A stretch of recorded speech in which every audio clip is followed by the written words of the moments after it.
لێرە نوێنەری حیزب و لایەنە سیاسیەکان ئاشنا دەکرێن بە دوایین ڕێنماییەکانی کۆمیسیۆنی باڵای سەربەخۆی هەڵبژاردنەکان بۆ ئەوی لە کاتی بانگەشەی هەڵبژاردن ڕوبەڕووی سزا و لێپێچینەوەی یاسایی نەبنەوە.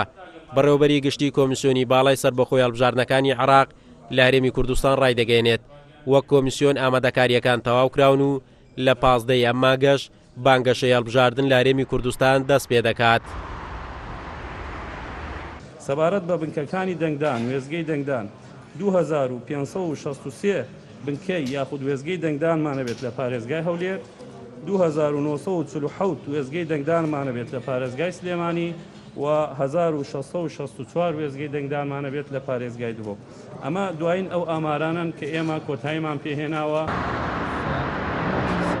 چەند ڕۆژێکی کەمی ماوە بۆ دەستپێکردنی بانگەشەی هەڵبژاردنەکان وەزارەتی شارەوانی و دەستەی ژینگە ڕێنمایی تایبەت بە حیزب و کاندیدەکان دەدەن بۆ ئەوی کەلوپەل و دامەزراوەکانی حکوومەت بەکار نەهێنن و بۆ ڕێکلام و بانگەشەش ئەو شوێنانە بەکار نەهێنن کە کاریگەریان لەسەر هاوڵاتیان هەیە و پاش ماوەکانی بانگەشەش دوای تەوابوونی هەڵبژاردنەکان لە شەقام و شوێنە گشتیەکان هەڵبگرنەوە.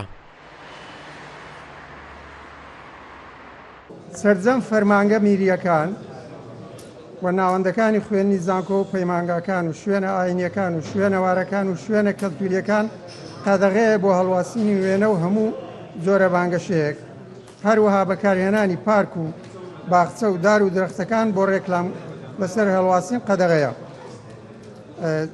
سێم سەرجەم پرد و ئەندەرپاس و دیوارە ڕاگرەکان و پایە و عەمودەکان بۆ هەڵواسینی وێنەی کاندید و دروشم بە شێوەی لکێنەر قەدەغەیە.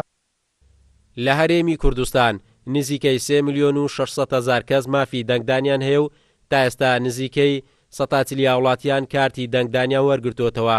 بۆ هەڵبژاردننی ئەم جارەش کۆمیسیۆن پشتی بە ئامێرێکی ئەلیکترۆنی بەستووە بۆ نێشتنی ساختەکاری و زوو ڕاگەیاندنی ئەنجامەکان.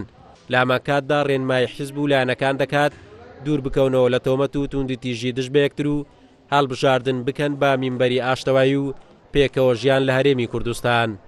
قارەمان جەوهەر، کورسات نیوز، هەولێر.